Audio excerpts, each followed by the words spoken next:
Başlap. Bəşiriq mahallesi şəhərinin mərkəzi koçalarının biriga joylashgan edi.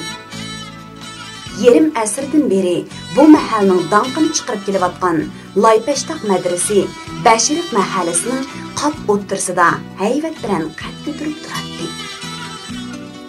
Madrasa bugun boshqacha jonlanib ketgan edi. Madrasaning ichi-teshida odamlar mig'ildaydi. O'ylada, tam ustida, o'g'izlarda emgak qaynab ketgan edi. Bugunki bu xolis emgakka qatnashib ishlayotgan odamning ko'pligidan madrasaning ichi-teshi hayvat bilan guruldaydi. Oppoq soqol bo'voylarmi, burdi amdili xat tartgan yosh bolalarmi chamizning yetishicha qora targa cho'milib oldirash ishlamoqda edi. Birovlar kesak to'shsa, birovlar tizig'icha lay kechib lay etmoqda. Birovlar zambilda lay to'shsa, birovlar adusini o'yintib suvoqchilik qilmoqda. Birovlar layni kalkul qilib pishirib suvoqchilarga sunib bermoqda edi. Qir yosh, cho'ng kichik hammasi chiliq-chiliq targa cho'milgan bo'lsa-mu, chiroyidan kulki yig'ib turardi. Uzoq o'tmay qaytadan yasalishga boshlagan Laypeştaq maktabi tutib, burunqidan texmi kang va texmi chiroyli bir maktabga aylanadi. Laypeştaq maktabining tutganlik xabari shahar va yezi qishloqlarni larziga keltirdi. Bu qitimqi larziga Laypeştaq madrasasidan ko'ra, uningda Abduqodir Damullamning dars o'tmoqchi bo'lganligi sabab bo'lgan edi. Kishilar o'z farzandlarini bas-bas bilan Laypeştaqqa boshlab kelib o'qishga tutib beradi. Burunqi qatmal o'qitish tizimidan bezor bo'lib, o'qishdan zerikkan bolalar ömrünün behuda zoyi bo'lib ketganiga echinib, Laypeştaqda hassilab tirishchanlik bilan o'qishga boshlaydi. Ular yili kari yodilasa, yili hisob ishlaydi. Yili she'r deklamatsiya qilsa, yili badan chiniqtiradi. O'quvchilar maktabdagi bu ko'ngilli kayfiyatdan qavat xush edi. Ota-onalar maktabdagi jushqun kayfiyatdan mamnun bo'lib, ko'zlariga issiq yosh elishadi. Abduqodir Damullaga opirin o'qishadi. Qarindoshlar turun amdi. Butun jahon uyg'ondi. Qutulishga qulluqdan mardu-mardan uyg'ondi. Butun jahon uyg'ondi.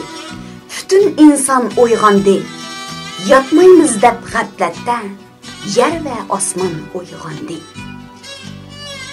Qutlug' Hoji Sharqiy o'zi yezib bolalarga yengil o'rgatgan bu she'r Laypeştaqdagi o'quvchilarning maktab marshi sifatida maktab osmonida kunda necha qatim yangrab turadi. Abduqodir Damullam maktabdagi o'qitish ishlarini Qutlug' Hoji Sharqiy qatorliq bir qancha kishiga topshirgan bo'lsa-mu, yana o'zi kunda degidek kelib ko'zdan kechirib turadi. Har biringlar birdan pahlavon, birdan farishta. Yaxshi o'qinglar. O'qib cho'ng bo'lganda vatan, millat uchun xizmat qilinglar. Deydi u o'ziga salom berib, gurrida o'rnidan turgan bolalarga mehribonlik bilan tekshi nazar tashlab. "Labbay ustoz!" deydi bolalarni tangla o'nlik ovozda baqirib. Bunday chaqlarda bolalarning birdek baqirgan ovozi darsxon o'g'isini ko'tarib qoladi. Qutlug' Hoji Sharqiy har kuni degidek yoshli cho'ng o'quvchilardan bir nechini madrasaga i'oni to'plab kelishga avatib turadi. Ular madrasa darvozasidan put oldimi bo'ldi. Asosan quruq qo'l qaytmaydi. Bu dunyo ahli himmatlarining ko'pligi bilan qo'yma chiroyliqdir, deydi Abduqodir Damullam i'oni to'plash ishlarida ilgirlashlardan rozi bo'lgan holda.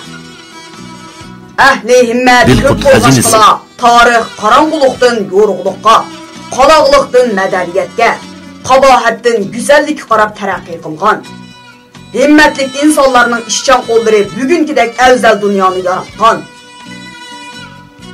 Abduqodir Damollam yangi ko'z qarashdagi kishilarni tarbiyalab yetishtirish maqsadida baylarga nasihat qilib, ularning yordami va himmati bilan 52 nafar yoshni Germaniya, Fransiya, Turkiya, Misr qatorliq davlatlarga o'qishga chiqaradi.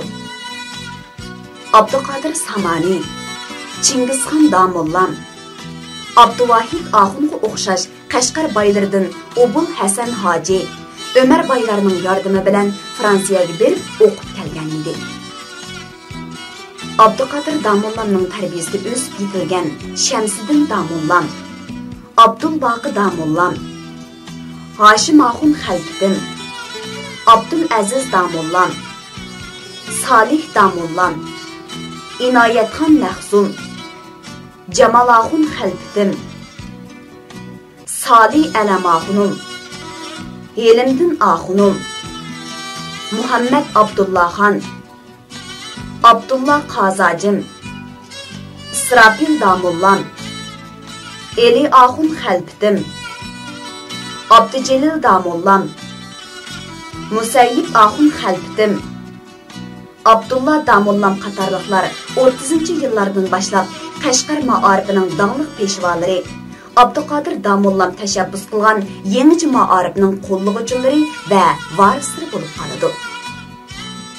Yakanlik Helimdin Axunum, Yakan Oltunluqdagi Koni xonliq madrasa o'rniga, Abdullah Qazacim Yakan Elishqo'ga, Muhammed Abdullaxan G'ojam Yakan shahri ishchi Manju ko'l beshidagi Eminbek hovlisiga ochgan maktablar Abduqodir Damollamning tashabbusi va ta'siri bilan ochilgan yangi maktablar edi. Bu kunlarda Abduqodir Damollamning ko'nglini yangi o'qitish usulini yo'lga qo'yishdagi yangi ilgirlashlar qanchalik xush qilsa, Shevit din tarqatuvchilarning nodon xalqni aldab din tarqitib aqida o'g'irlashlari shunchalik g'ash qilardi. Angliya, Shvetsiya din tarqatuvchilari Qashqarda o'z oldiga maktab, doktorxonalarni ochib, yetim yesirlarni, kambag'al, nomrodlarning bolalarini aldab, katolik dinining muxlislariga aylantirishga urinayotdi. Ular hadab o'z matbaaxonasidan foydalanib, Injilni ko'paytib besib, katolik dini haqidagi tashviqot varaqlarini tarqitib, dinni singib kirish bilan shug'ullanayotdi. Bu ishlar Abduqodir Damollamni cho'nqur o'yga solgan edi. Ularning qilmishlaridan Qashqardagi hamma odam norozi edi. Bu ish Qashqarda hammalar jiddiy ko'ngil bo'layotgan qiziq nuqtaga aylangan edi. Avlodlarining kelgusi taqdiri va istiqbolidan qattiq ansirgan Qashqar ulamolari, mo'tavarlari, taraqqiyotparvar kishilar va shahar xalqi molla ulamolardan tizdan o'tirg'i chiqib, xristian dinining singib kirish qilmishini to'sishni jiddiy umid qilyapti. Biz bu xalqning dardini kun ko'ramdik, ko'rmandik. Bu xalq nanalardan kelib tuzimizni yeb, tuzluqimizga chiqib, meva-chevalarimizni yeb, qo'rsqini to'yg'azgandan keyin shinnimizga minib edib, bizni bo'zaq qilmoqda, bolalarimizni aldab ketyapmoqda. Deydi Abduqodir Damollamga yiqildi dard ko'p. Shevit din tarqatuvchilarimi yana o'z yig'ida o'zining go'shini qo'rish usulini qo'llanib, 100 Shevit, Hasan Shevit degandek bir necha Uyg'urni setib olib, shular orqali din tarqatyapti. Ularning shifoxona ochib, xalqni haqsiz davolaymiz degani amaliyotda din tarqatishni maqsad qilgan qip-qizil aldamchilik edi. Ular har bir kasal ko'rsatkichiga birdan Uyg'urcha Injil tarqatib beradi. Qashqarda kichik bolalar orasida biz nochi yigit, eğitimiz biyit, yo'qol bu yurtdan ingliz shevit degan qo'shiq kam tarqalib ketgan edi. Bolalar to'qqan bu qo'shiqlar davrning aynan inkosi edi. Shevitlarning din tarqatishiga cho'nglar uyoq tutursin, hatto kichik bolalarmi tish tirnoqigacha o'ch bo'lib ketgan edi. Abduqodir Damollam ko'z oldida yuz berayotgan bu milliy xo'rliqdan zarbi go'sh bo'lib, yilidan yiliga ochiq xiyollarga g'arq bo'ladi. xiyol dengizida zardab yutqancha yeli u qirg'oqqa, yeli bu qirg'oqqa so'qilatdi. Xudoyim tova, deydi u o'z-o'ziga qaynab. Shvedlarga mayli, ular yot odamlar. Bala kelsi qarindoshdim deb, o'z qarindoshlarimizning ishini ko'rmamdigan. Ulardagi ornumuz, qarindoshlik tuyg'usi qani. Bu nima degan dahshat suiqasd. Yurt g'ami, xalq g'ami. Bizga hech qanday foydasi tegmaydigan chet el din tarqatuvchilari nimasiga nima yetmay, shuncha yiroq joylardan kelib, bizga sinmaydigan ko'z qarashlarini zo'rlab tanıdığandı. Bu vatanning, xalqning istiqboliga berib taqiladigan cho'ng xabab. Hukumat nimishqa ularni cheklamaydigandı. Deydi bir kuni Abduqodir Damollam Laypeştaq madrasada bolalarga ish bag'rini to'kib. Ofatni cheklash har bir vatan o'g'lining muqaddas burchi. Vatanni suyish imonning jumlasidandir. Biz bu ishga jiddiy chora-tadbir qo'llanmasak bo'lmaydi. Taliblarning jaranglik ovozi madrasani zilzilik soladi. Ustoz, biz hammaga tayyor. O'z nafsidan boshqani o'ylamaydigan qo'rqinchoq o'limalar boshqacha fikrda edi. İngiliz şevetlarga til tekbilsak yomon bo'ladi. Ular degan bizga mehmon. Biz musulmonlar mehmonlarni qadrlaymiz, hurmatlaymiz. Ular bizga hech qanday yomonlik qilmadi. İngiliz şevetlar bizga qanday mehmon bo'lib qoldi? Deb qaynaydi Abduqodir Damollam ularning fikrini keskin rad qilib. Ularni kim chillab ketdi? Ular mehmon emas, aksicha uyimizga so'qilib kirib olgan o'g'irlardir. Acaba uyga kirgan o'g'irga mehmon sifatida quchoq ochadigan nomzallik bizga boqivan demadi? Aqida inson uchun eng qimmatli boylik. Aqida e'tiqodini yo'qotib qo'ygan odam hayvondan battardir. E'tiqodimizga tushgan bu o'g'irlar menimcha dunyodagi o'g'irlarning eng yomoni. Bu o'g'irlardan aslab sezgurlik bilan paqas bo'lishimizga to'g'ri keladi. Qarindoshlar, biz obdan o'ylab ko'raylik. Qarindoshlar, hozirmi ko'zimizni ochsak, ittifoqlashsak, palakning choqini o'ngga burab, istiqbolimizni yo'ritishga kechikmaymiz. Xudo hammamizga g'ayrat, shijoat ato qilsin.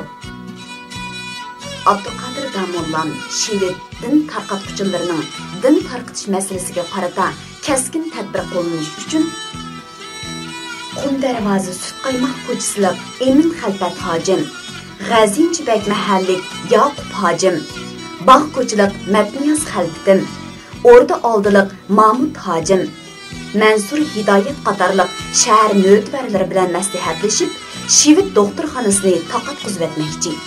Shevitlarni Qashqardan qo'llab chiqarmoqchi bo'lishdi. Natijada Qashqar shar'iy mahkamasining shu chog'dagi muftisi O'rda oldilik Mahmud hojim bu ish to'g'riliq Qur'on va hadisdan asos keltirib fatvo yozdi. Abduqodir Damollam shar'iy mahkamasining qozi raisi bo'lish sifati bilan fatvoga muhr bosadi. Fatvo qo'lga ko'chirilib, shahar ichidagi hamma cho'ng kichik masjid va madrasalarga tarqatiladi. Tong etib, uzoq o'tmayla quyosh ufqda noz bilan ko'z qisib ko'tariladi. Talqin to'kdi kuz faslining bir attiganda Laypeştaq madrasada o'qish to'xtab qoladi.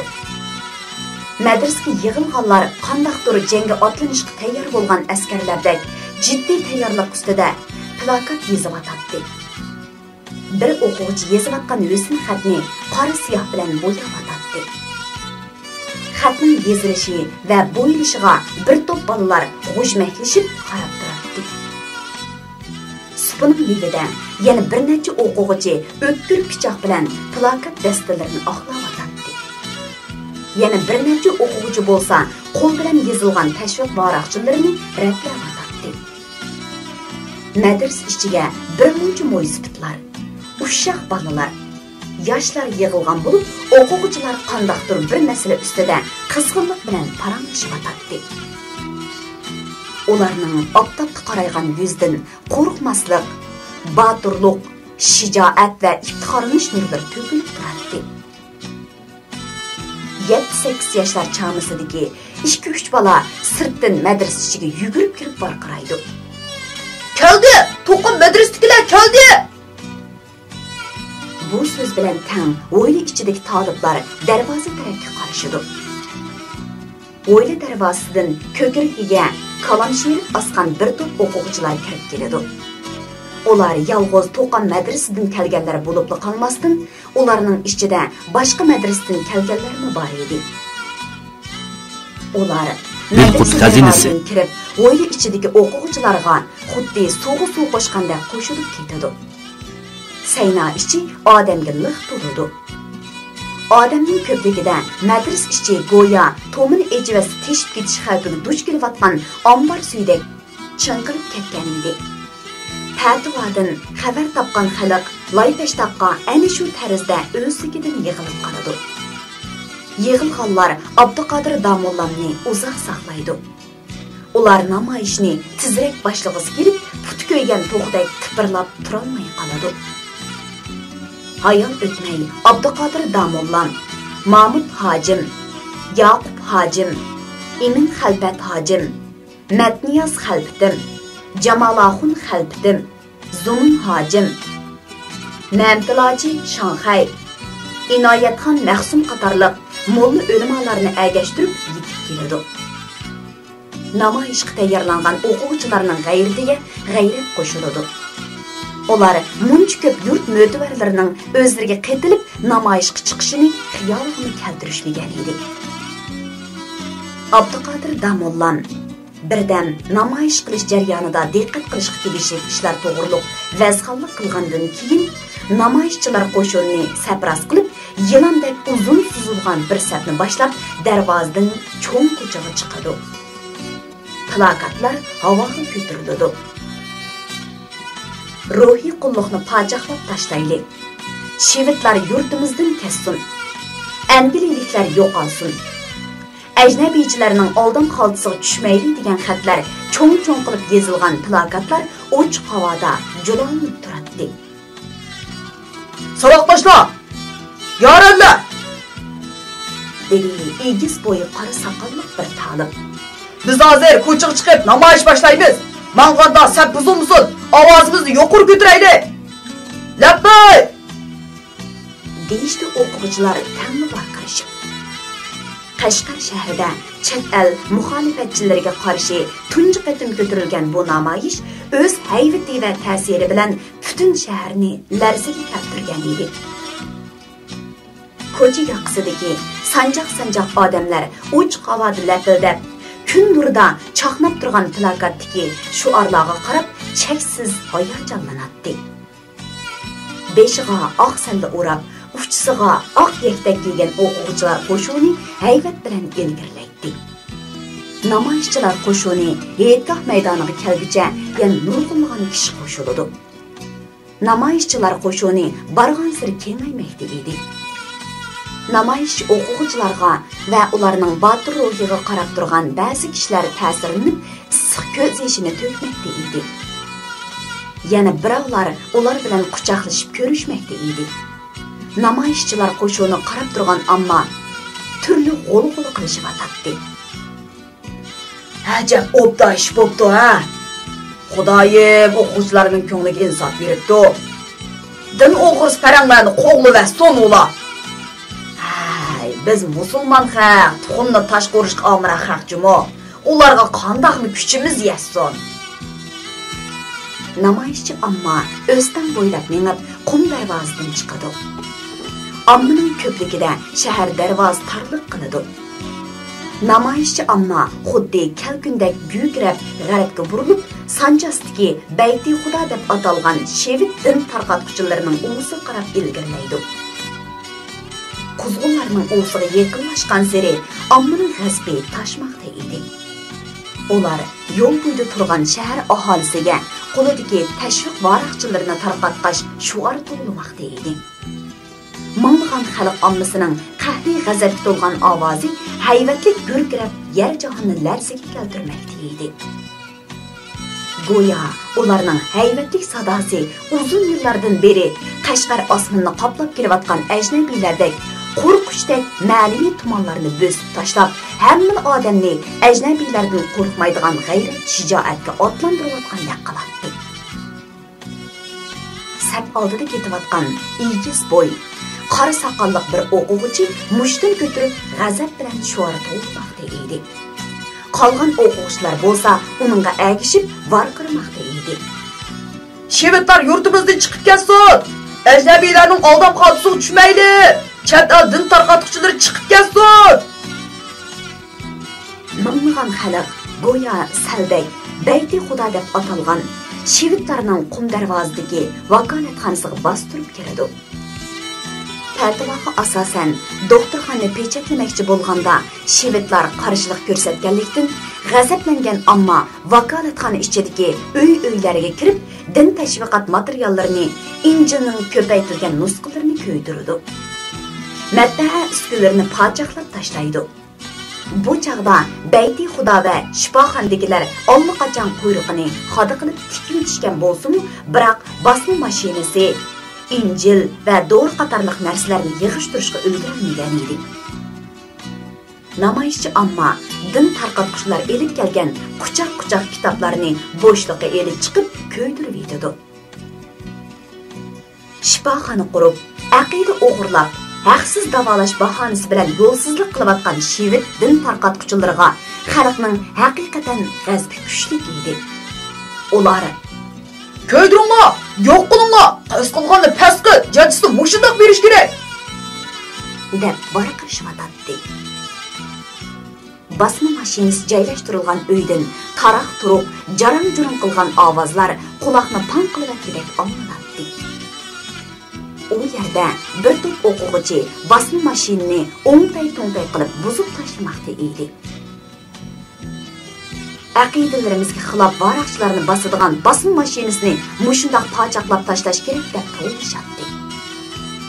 Sirtda bo'lsa, ko'yayotgan bir necha to'p kitoblarga qarab, ushoq bolalar gulxon atrofida chavoq chilib sakrashatdi. Ming'an xalq ko'yayotgan kitobga qarab turishadi. Ularning chiroyidan g'alba tantanasi aksini turardi. Biroq qiyni qizib ketgan o'quvchilar mashavurning mahkamasiga qarab manganda bostirildi. Anglayotganinglar Beliq to'ridan anglatilayotgan ovozliq asarlar sahifasi. Qashqarda motam. Abduqodir Damollam haqiqatan yurakli zot edi. Onun shevit din tarqatuvchilariga qarshi namoyishini tashkillash jarayonidagi o'limga pisand qilmaslik ruhi shevitlarni emas, balki Qashqardagi hukmronlarni va chet el konsullarini sarosimaga selib etdi. Abduqodir Damollamning jasoratidan aqida o'g'irlariga tish tirnog'ich o'ch bo'lib ketgan mutlaq ko'p sonli xalq ommasi qattiq ta'sirlanadi. Ular Qashqarda Abduqodir Damollamdek botir azmatlarining bo'lganligi bilan faxrlanadi. Uni o'zlarining boshpanohi deb biladi. Abduqodir Damollam Qashqar xalqining dohisiga aylanib qoladi. Ammo yerlik amaldorlar, bir qism mulla, qozi, quzzat, ishon boylarning uningga bo'lgan qarshiligi barg'ansiri shiddatli tus elayotdi. Ular Abduqodir Damollamning singan o'michini ichmay, yo'q ishdan birini paydo qilib, o'zlariga bosh og'riqi tepib berganiga qattiq xafa bo'lishdi. Chunki ular uchun keng xalq ommasining manfaatidan o'zlarining xususiy farog'ati mutlaq ustun o'rinda turadi. Ular har qanday ishning yaxshi yomonligiga baho berishda o'zlarining qo'rsoq baxtliligini o'lchab qoladi. Namoyish ko'tarilgan kunning ertasiga Qashqar dotiyi Abduqodir Damollam, Mahmud Hojim, Yoqub Hojim boshliq 30 ga yaqin kishini 40 kun hapsiga solib qo'ydi. Abduqodir Damollam hapsidan chiqquncha ular chet elliklarga maslahat berib va ular bilan til berib turib, suiqasd planlab milodiya 1924-yili 8-oyning 14-kuni kechida Abduqodir Damollamni yollangan qotil orqali o'z uyida maxfiy o'ldirib etdi. Bu mudhish vaqa bozor rastalarida chilga qo'g'inning puroqlari dimoqlarga gupildab urilib turadigan tomuz kunlarining bir kechasida yuz beradi. Abduqodir Damollamning bola chaqinlari necha kun ilgari otishga xamin olg'ili chiqib ketgan. Uyda Damollamga hamroh bo'lib, Damollamning shogirdi Baqi Oxunni qolgan edi. Damollam xuddangiz kitob o'qib o'tirdi. Bu chaqda uyqusi qattiq Baqi Oxun olli-burun xo'rak tortib uyquga ketgan. Damollam xeyligacha butun zehni bilan berilib kitob o'qigan bo'lg'achqa, Baqi Oxunning to'risini o'rgatgidek tortgan xo'rak ovozlarini sezmaydi. Damollam ko'zlari tilib kitob o'qigidek hapilis qolmagandila, ondan ko'zlarini o'ylab beshini bildirdi. Ani shu chaqdala ondan yan uydan anglangan Baqi Oxunning xo'rak ovozini anglaydi. Asrlar Buxoro uyqusiga ketganlarga nimaga o'xshaysan-a, Baqi? Deydi Damollam o'z-o'ziga pichirlab.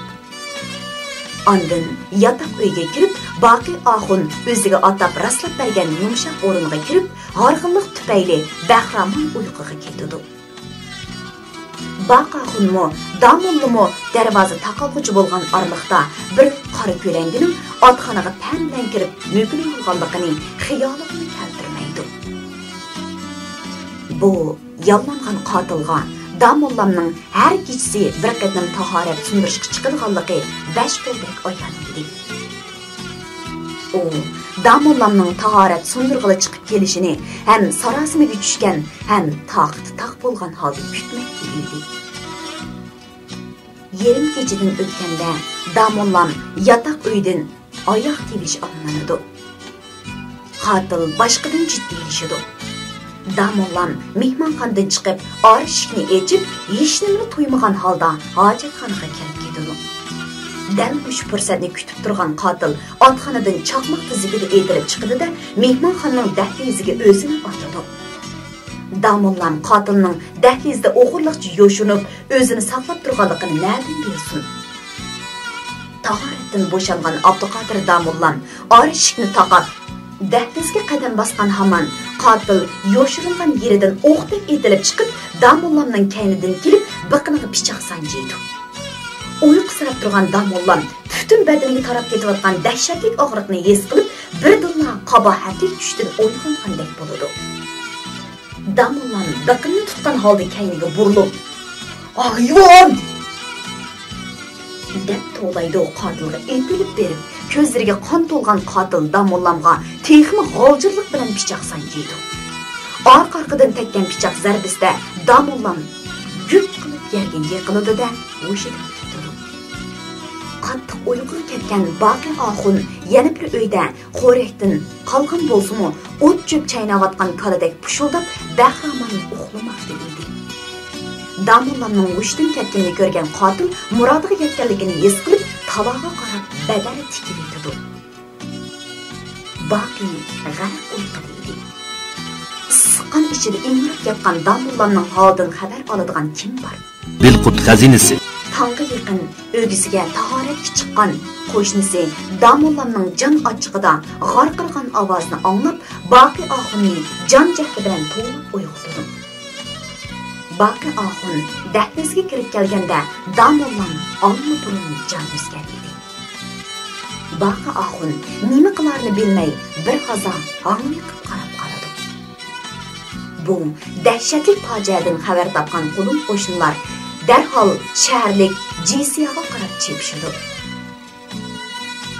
Shahar boylaridan Ömer Bey bilan Zulm Oxun Pashshab qatorliq shahar qo'g'dash xodimlari hash-pash degicha Damollamning uyiga yetib keladi. Ular uyni tekshirib etib, g'o'lidan bir qisqushni tepib oladi. O'g'irlarning Azroili deb dong chiqargan Zulm Pashshab qisqushni olgan peti udul to'mirchilar mahallasiga qarab bo'rindek chapadi.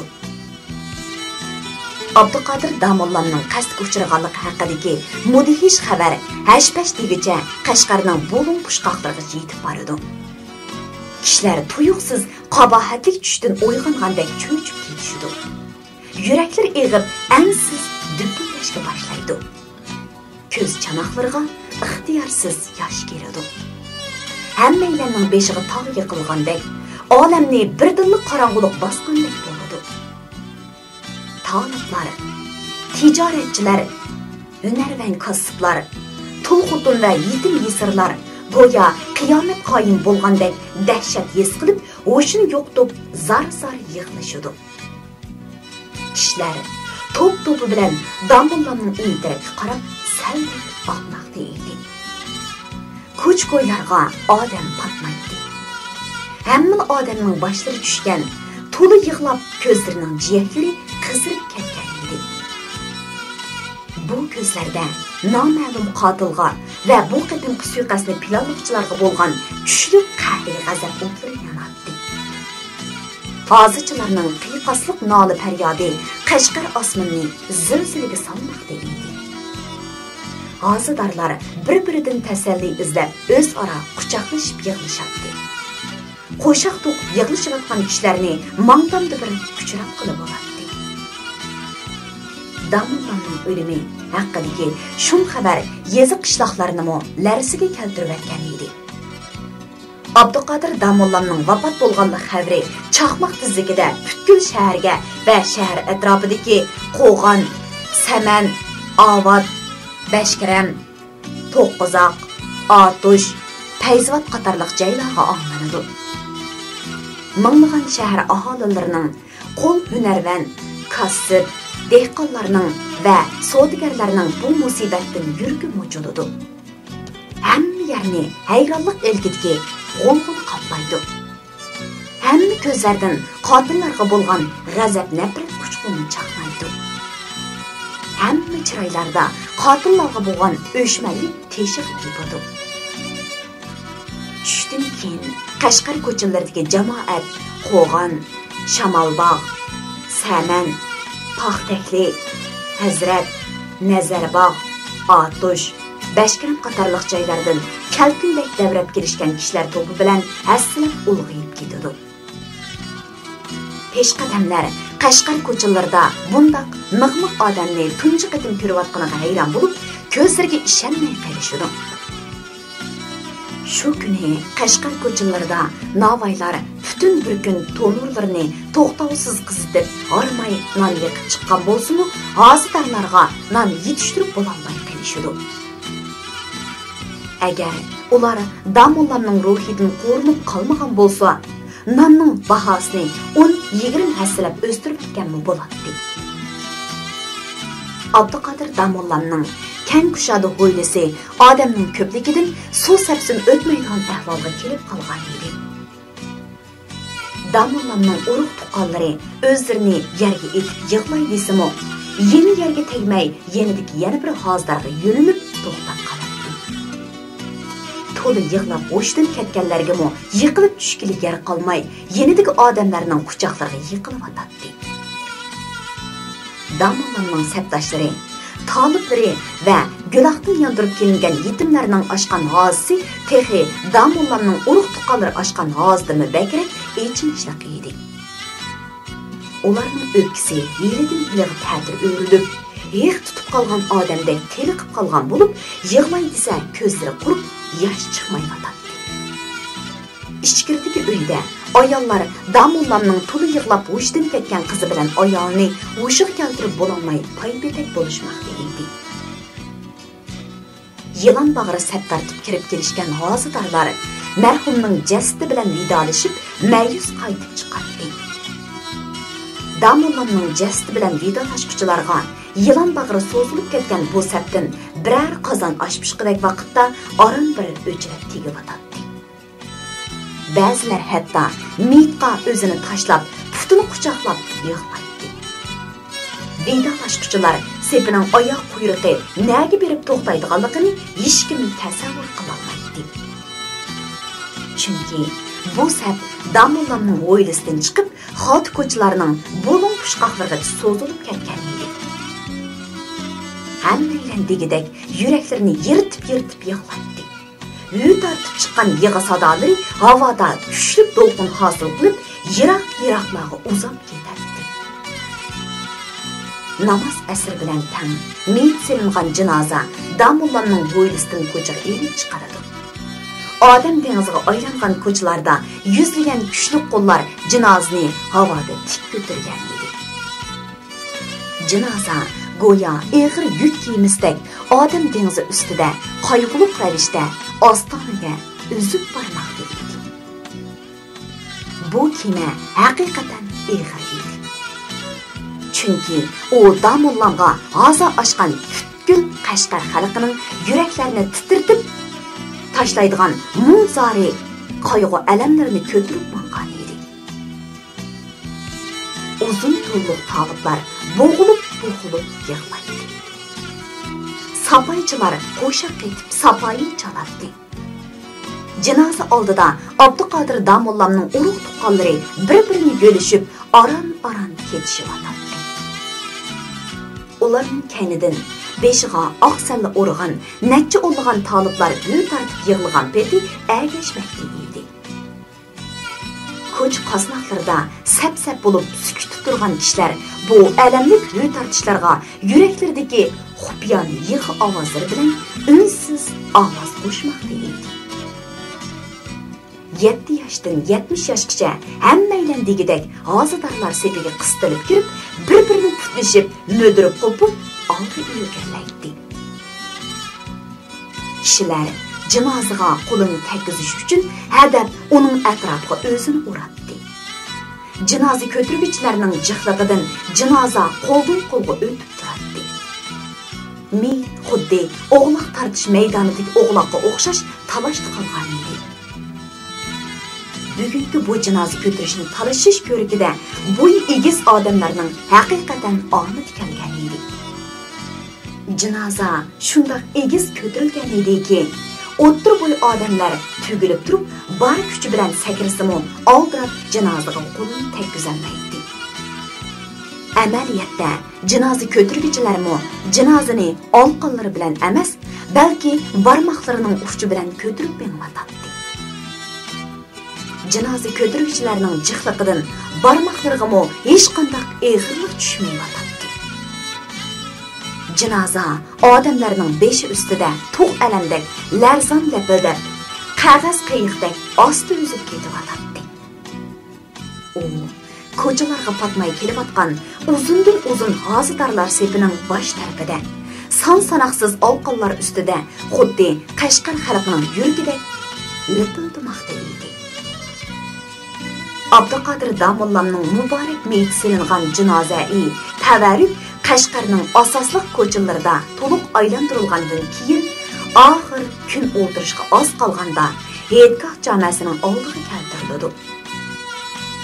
Jamaning ichi-teshi, Heyitgoh maydoni va yaqin atrofdagi ko'chalar meyit namoziga qatnashgani kelganlar bilan liq to'ldi.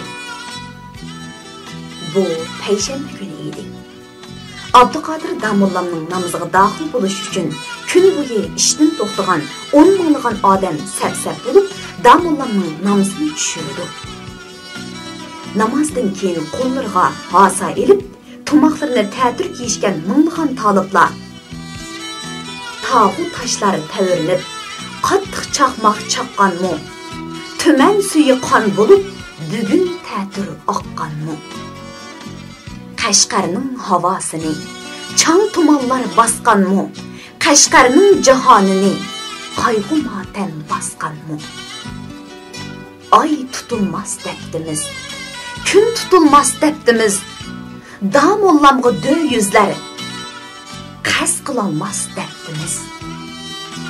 Bulbul iding bu bog'da, sayrar iding bar chog'da, dushman sendin ayirdi, ajabmu yomon chog'da. Eting bakmi chiroyli, Abduqodir emasmi? Xalqimizga yo'l boshlab, ömrim o'tgan emasmi? O'ltirgizdi dushmanlar, ko'ralmagan raqiblar, sana to'kib ko'z yoshi, yig'lab qoldik dardmanlar. Joying bo'lsin jannatda, o'rlar bo'lsin xizmatda, unutmaymiz Damollam, silini abidin abadga. degandek xalq to'qigan marsiya qo'shoqlarini o'qishib, davriy samo serishib yo'l etishidi.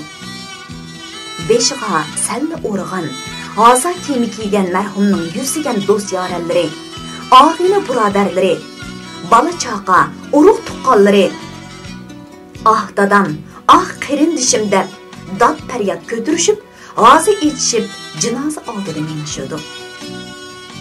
Hech vaqtdan tushik darvozagacha oyoq uzilmay kelayotgan kishilar to'pi jinozaga ergishdi.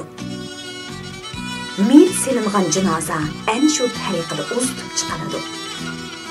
Damollamning jasadi Hazratdagi taxt ko'rib degan yerga dafn qilinadi. Quyosh miyit dafn qilingan hamonla ufuqqa botadi. Ehtimol uningmi Damollamning ko'milganligini ko'rar ko'zi yo'q bo'lsa kerak. Qabristonlikqa nihoyat ko'p odamlar to'plangan edi. Qayg'u hasrat dengizi g'arq bo'lgan kishilar vatanparvar olim Damulla Abduqodir bin Abdulvaris Qashqariyning jasdi bilan oxir qatim vidolashmoqda edi. Bu og'ir minutlarda Hoji Qutlug' Shavqi o'ttirg'a chiqadi. Uning ko'zlaridan munchoq yoshlar tushadi. U to'lib yig'lab, qog'oz yirtilgandek chiqadigan bo'lib qolgan ovozi bilan ta'ziya nutq so'zlaydi. Qarindoshlar, cheksiz qayg'u hasrat ichida mutafakkur olim, shoir, islohotga yo'lboshchi sarkarda ustozimiz Abduqodir Damollam bilan mangulik xo'shlashmoqdamiz. Ustozimiz hayot vaqtida xalqni ma'rifatga, uyg'onishga chaqirdi. Shundaqla chet el aksiyatchilarining diniy harakatlariga qarshi botirlarcha kurash qildi. Uning bu botirona harakatlari ajnabiylarga cho'qinadigan chet elparast yunduxo'r munofiqlarning ko'ziga sig'madi. Ular o'zlari cho'qinadigan razil xo'jayinlarining oldida quyruq shipang ishtib, o'zaro til biriktirib, suiqasd uyushtirib, Damollamni bizdan vaqtsiz ayirdi. Lekin Damollam o'lmadi. U qalbimizda mangu hayot. Biz qayg'uni kuchga aylantirib, Damollamga qasd qilgan bu munofiqni past qilishimiz kerak. Xalq olam oldida yer bilan yakson qilishimiz kerak. Alloh hammamizga madad ato qilsin. Amin.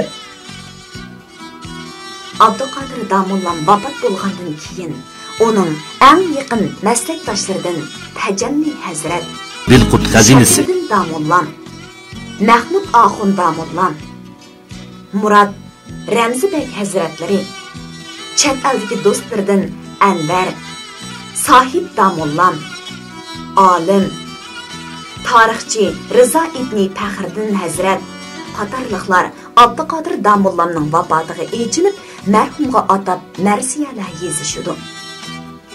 Uning suiqasd bilan o'ldirilganligini cho'chakda turib anglagan Mamdili To'xtaji Tavfiqmo intayin cho'chigan holda marhum Damulla Abduqodir nohaq ketdilar. Gunohi nima, faqat bizga haqni o'rgatdilar deb yezib, Abduqodir Damollamga qasd qilgan mutasib suiqasdchilarga g'azab nafratini bildirdi. Qutlug' Hoji Shavqi yozgan marsiya qo'yma fasohatlik va Damollamning qimmatiga loyiq chiqqan edi. Bu marsiyada xalqning Damollamga bo'lgan yuksak muhabbati yorqin aks etgan edi.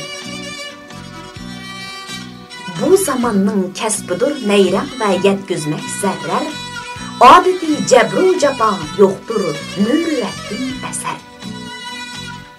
Vah ajab choqi falakning oylinar ta'tur hamon. Ayligay lag'vo razil dushman anga ahlu hunar. Dunyoi fani bevafo, ozg'undi yo'q poklik safa, fikri xiyolidir jafo, mardonlarga yo'q safar. Ko'p ahli donish, xor zabun, qolmish yurakda dahun, shab yo'lidan ozg'anlar qanoti yo'q turib parvoz etar. Ey ulug' ustoz, haqiqat konisan himmatga boy. Elni deb o'tding hamon, hasratlanib shamu sahar.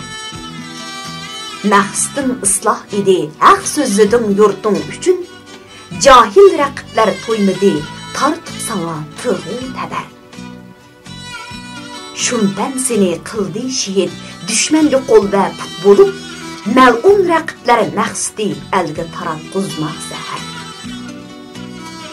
Dostlarga keldi bu bala, barcha bu g'amga mubtila. Dillar abadda, Karbala dastida osmon bo'ldi yer. Haq yo'lga salgan boshpana, bizdan yo'qolding ahuva. Qoldi bu yurt holi xarab, yo'l boshchisiz yo'q rahbar. Dahshatda atding bizni tarik, o'shdim ay zulmat yulduzi.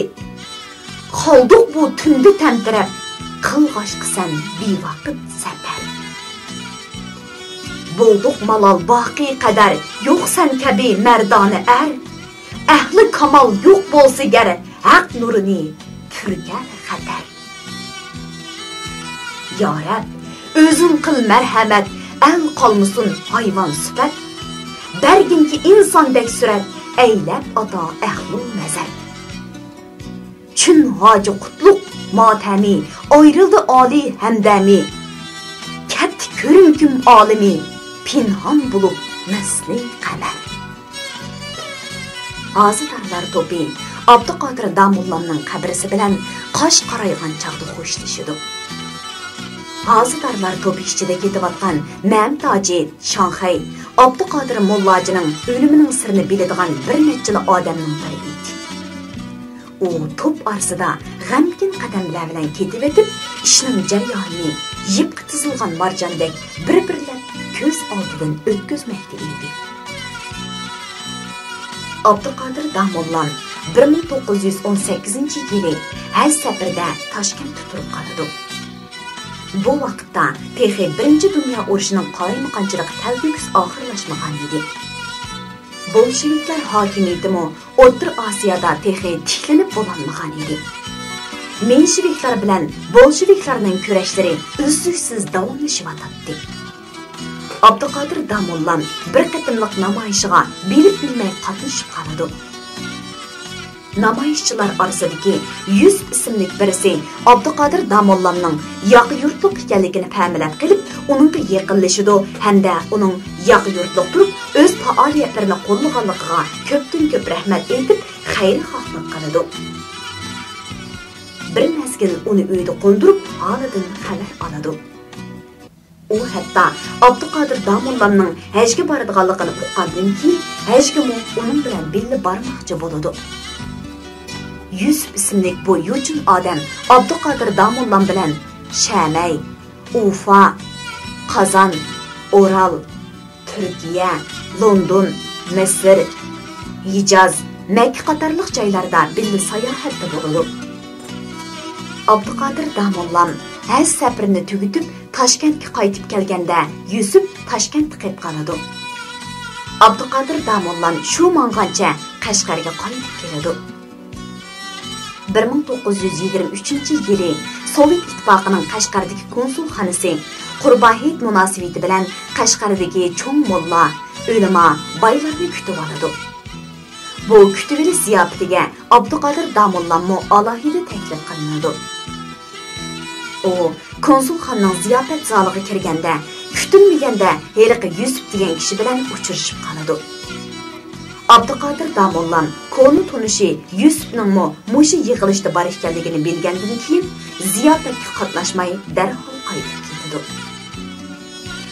Oradan birer oy o'tgandan keyin Jan qo'g'onliq Zomin hojimning uyida choy bo'ladi. Bu choyga Abduqodir Damullam asosliq mehmon bo'lib qatnashadi. Bu choyga yana uning yaqinlaridan Inoyatxon Mahsum, Abdurahim Mahsum, Ma'mud Shanxay, Chumbusluq Ma'mud qatorliq yurt kattalari taklif qilingan edi. Abduqodir Damullam choyda Yusufning ishini yaqinlariga o'z og'zi bilan yipidan yangisig'ich so'zlab berib, oxirida "Shuningdan buyon o'zimdan vahim yeb qoldim" deydi. Kunlarning birida Ma'mud Shanxay Do'rtay Yomulg'a berib, Yusufning Dodayga yozgan xatini ko'rib qoladi. Xatda Qashqarda hozir bir odam bor. Bu odam taliblarga tarix, coğrafiya, hisob o'rgataman deb yurarmish. Bu odam tarix, coğrafiya, hisob o'rgatamdi. Shunga bu odamdan hushyor bo'lish kerak deb yozilgan edi. Doday shuningdan keyin Ömerbay orqali Abduqodir Damollamni surishtirdi. Ömerbay Abduqodir Damollamning yaxshi tarafini qiladi. Ammo Doday buningga ishonmasdan madrasadagi taliblarni surishtirishga buyurdi. Ömerbay Abduqodir Damollamning dars oraliqida tarixga oid bilimlarni qistirib bayon qilib berganligini taliblar orqali bilgandan keyin Doday tarix so'zlaganga unchagina ochiqlanib ketmas deb qarab Dodayga ma'lum qiladi. Doday Abduqodir Damollamning xatarlik odam ekan deb qarab uni yo'qotish qaroriga keladi. Doday xizmati badaliga 300 sar kumush tanga berish, uning va bola chaqinlarining turmushiga abadiy kafolatlik qilish sharti bilan qotil Ahmadni yollab berib, Abduqodir Damollamni o'ldirgisi keldi.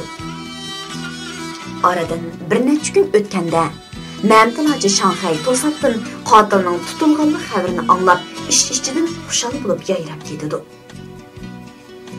Aradan yana bir necha kun o'tmay Abduqodir Damollamni o'ldirgan qotil tutilibdi degan xabar Qashqarni yana bir qatim zilzilaga soladi.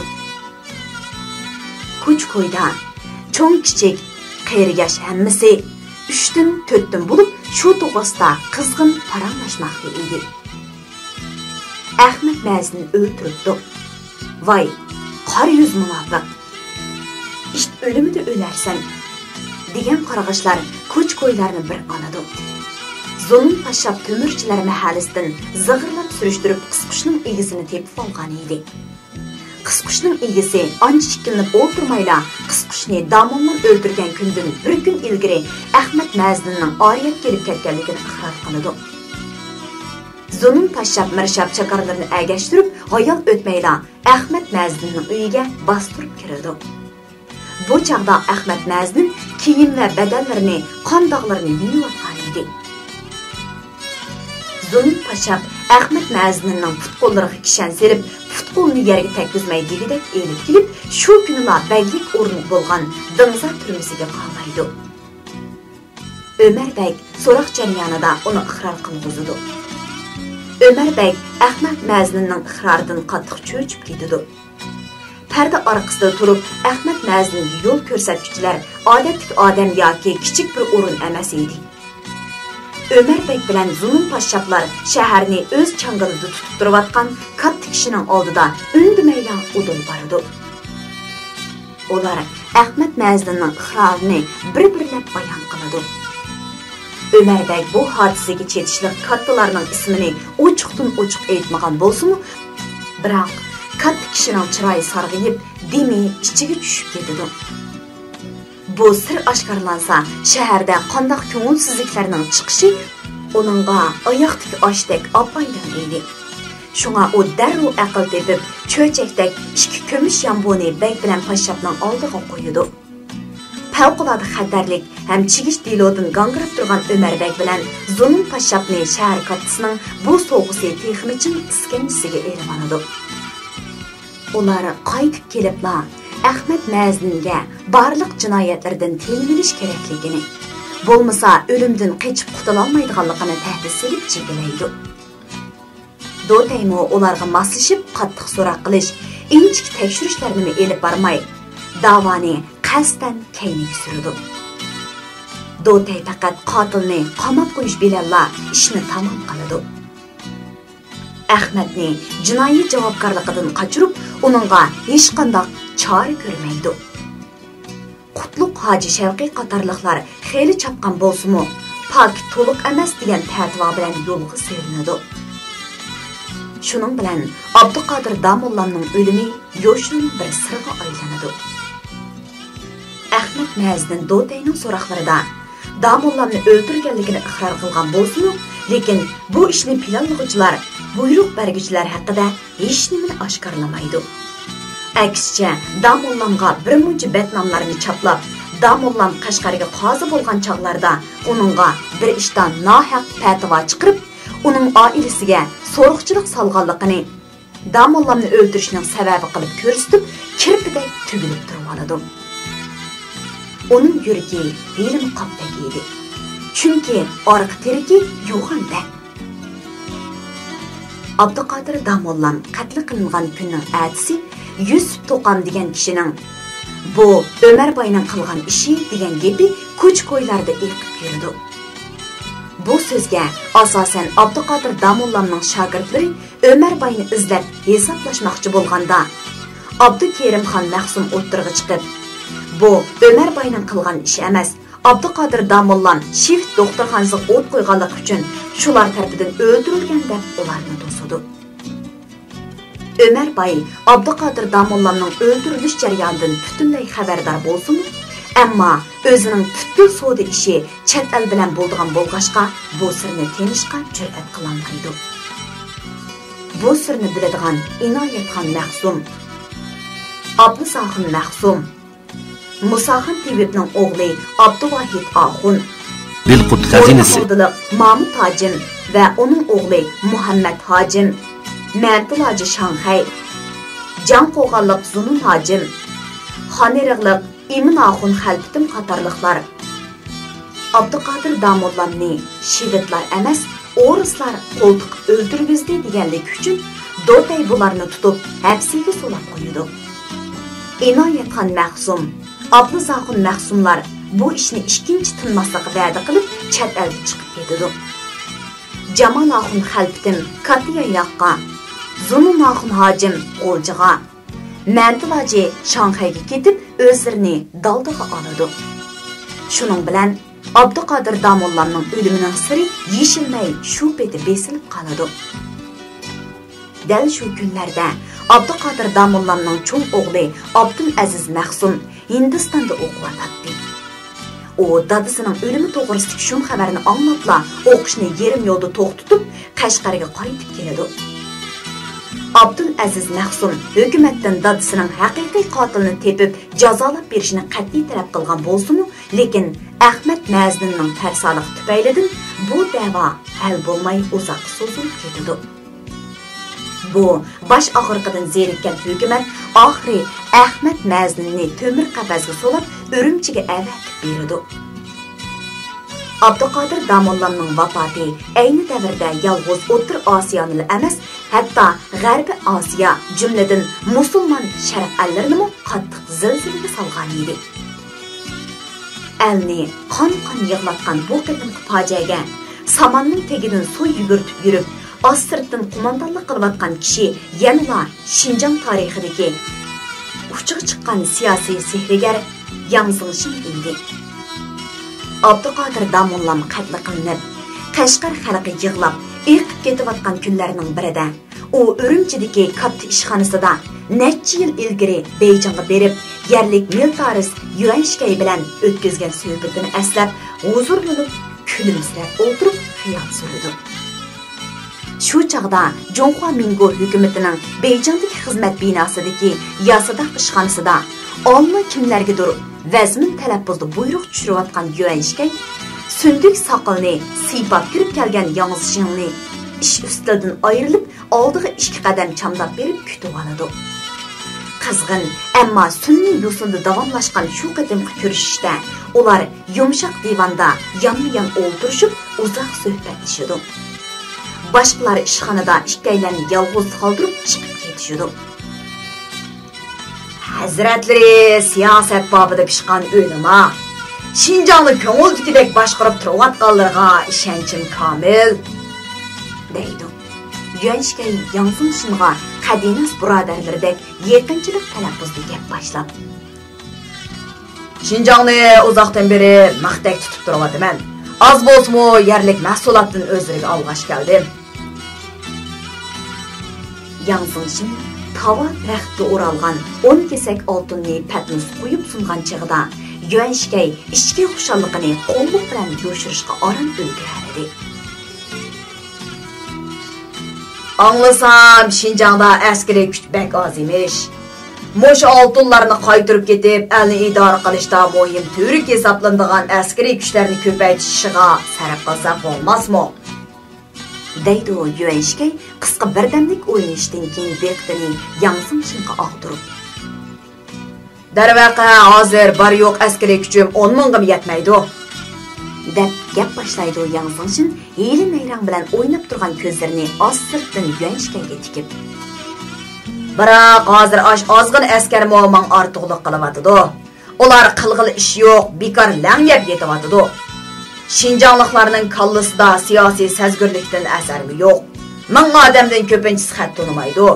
Biroq yaqinda ulardan bir nechisi ma'rifatchi to'limdan to'qmoq chiqqandekla paydo bo'lib qolib, meni bir oz sarosimaga selavatdi. Bu gapni anglab, Yuanshkay bir oz jiddiylashadi. Qashqardan Abduqodir Damulla deb bir chiqib ishni buzyapti. Uni u yoqdan beshini ko'tirib bo'lguncha bu yoqdan qo'l silib joylayotmasam bo'lmagadek. Qani, qandoq chora tadbir bilan? Albatta, yana boshqalarni daydayga silib, o'zining qo'li bilan joylayman-da. Biroq ularning el orasidagi obro'yi bilan hisoblashmay bo'lmaydi. Zo'r tepilganda qurbonlik qo'y tadbirini ishlatish kerak. Hozircha bu ishda mening ostirdan yel berayotganimni hech kimning xayoliga kelmaydi. Hatto Qashqarliklar Yo'ng hazratlarining Abduqodir Damullaning ismini anglamaganligini bilmaydi.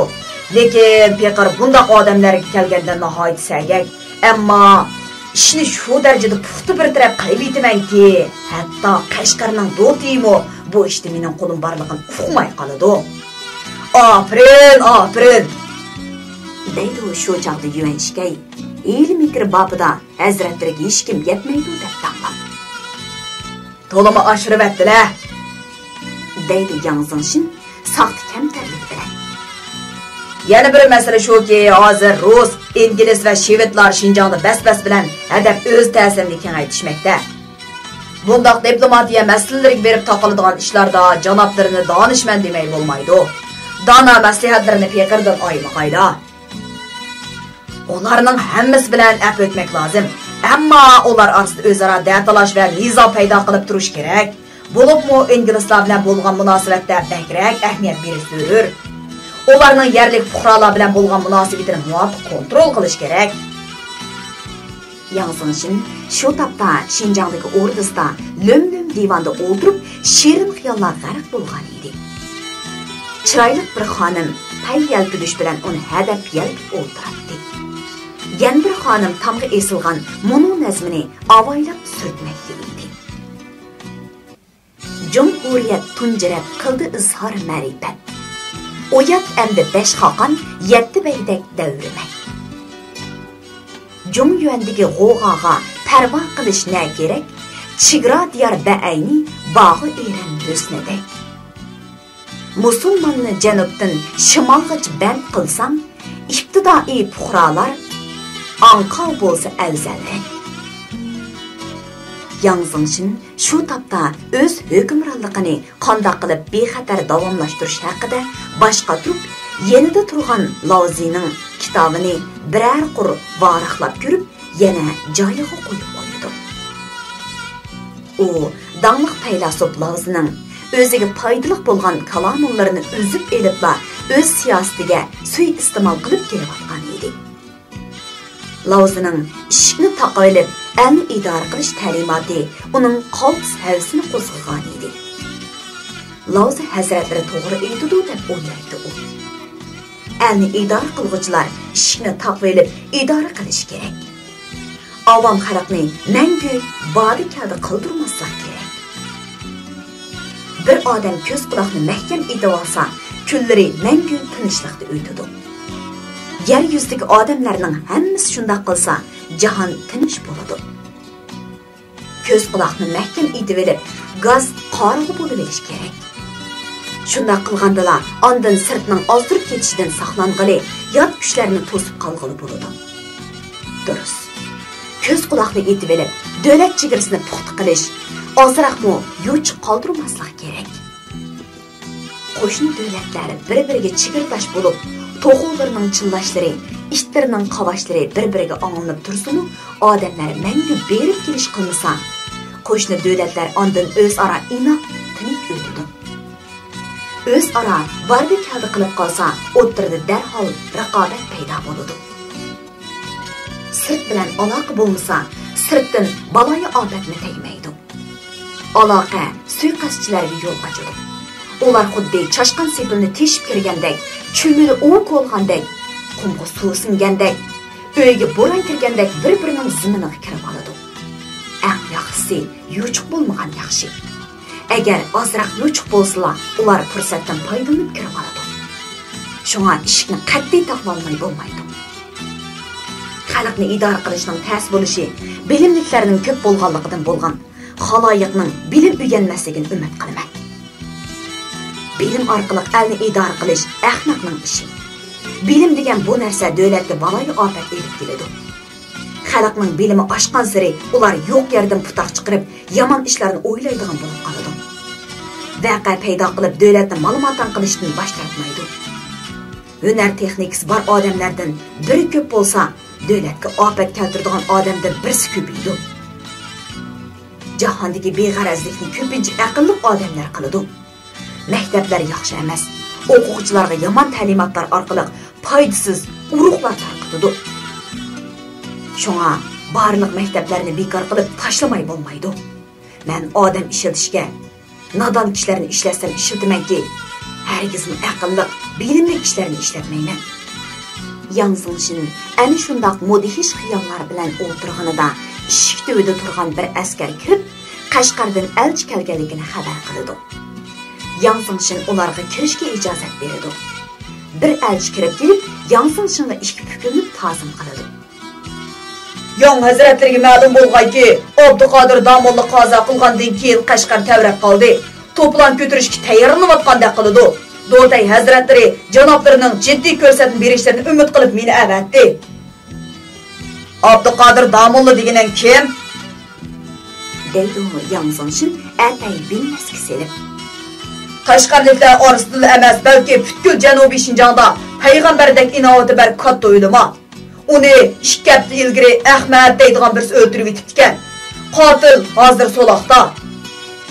O badbaxtlar, shundoq katta o'limani o'ldirish qandoqmi qo'li borgandi? Qashqarda shundoq bo'lmag'ur voqealar yuz bermasa, Do'tay nima ish qilib yuribdi? Afyun bilan Tatayga qachonmi to'yar bu banga? Yansınshin sunduk soqolni Dilqut xazinasi qo'ydida birdan sukut cho'madi. Elchi beshini yerdan ustun ko'tarolmay qoladi. Birdamlik jimjitlikdan keyin Yansınshin yumshoq talaffuzda gapini davomlashtirdi. Ördek soyuqmagandek o'zinglar soyuqtirmanglar. Ishni shevetaq döngap qutuninglar. Qotilni xalq olam oldida sazoyi qilib qiynab o'ldiringlar va uning kollasi orqali fuqarolarning ko'ngliga tasalli beringlar. To'plan ko'tarish xavfi bo'lib qolsa, oz-to'la hayvi qilib, teri taraqshitib qo'yinglar. Lekin peltiga o't yoqib qo'ydigan ishdan saqlaninglar. Ahmad Maznin Urumchiga yolib elib kelib, oradan bir hafta o'tganda Abdul Aziz Mahsummu Urumchiga tap bostirib yetib kelib, Yansınshinga bevosita arz sunadi.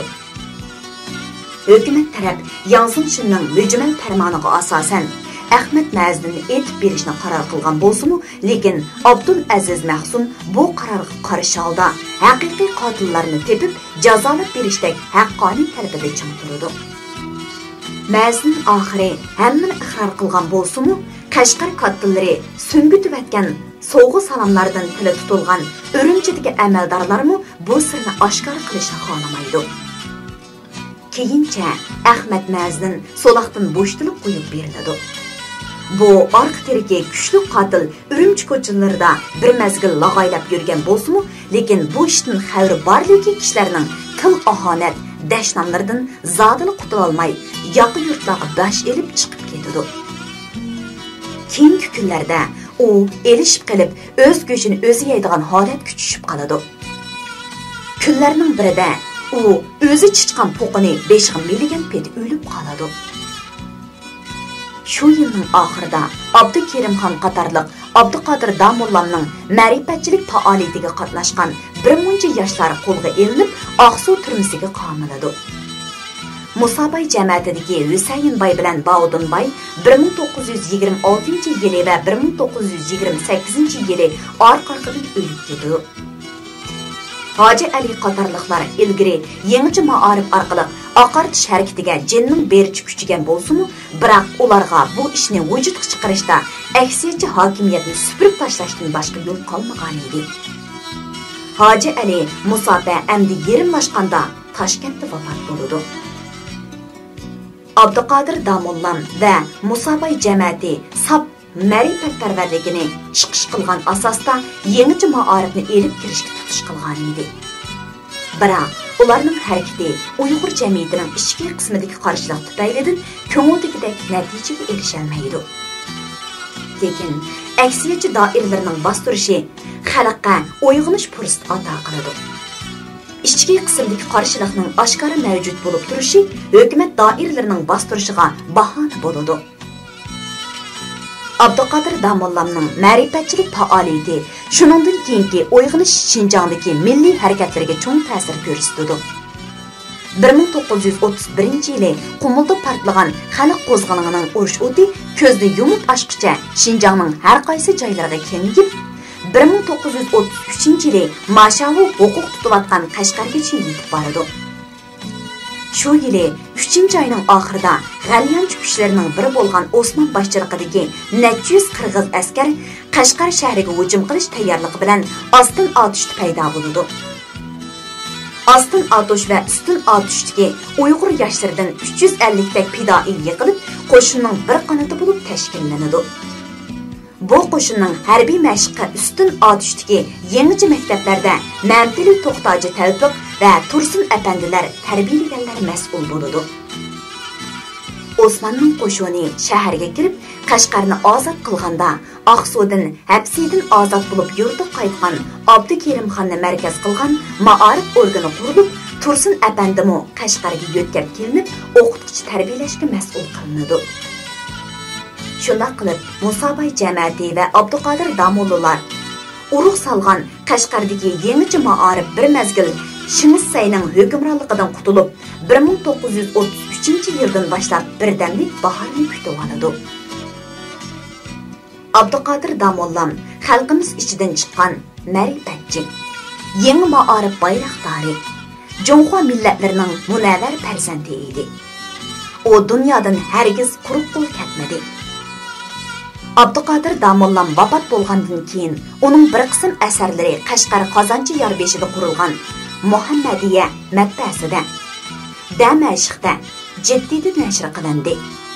U yozgan Javohirul Hiqon, ya'ni haqiqat javharlari, Irshadul Muslimin, ya'ni musulmonlar yetakchisi, Sharhi Amali qatorliq asarlar Abdunum rayonimizning har qaysi joylaridagi kutubxonalarda, qadimiy asarlarni to'plash ishxonalarida saqlanayotgandan tashqari, Misrning Azhar universiteti kutubxonasida saqlanmoqda. Bir rus olimi shunday deydi: millatda bir maktab ko'paysa, bir turma oziydi. Bir olim ko'paysa, shu millatning beshiga tushgan jaholatning umri bir yil qisqaraydi. Olimlarni o'z qo'li bilan o'ltirib tashlaydigan xalq jaholat va nodonlik asoratidan mangu qutulolmaydi. Beliqut shirkatida ovozga elinib, Beliqut to'rida anglatilayotgan Uyg'ur yozuvchisi Batur Ro'zining yangi ma'arif bayroqdori Abduqodir Damolla nomli asari bugun mush yerda tamomlandi. Yoqtirib anglag'inlarga rahmat.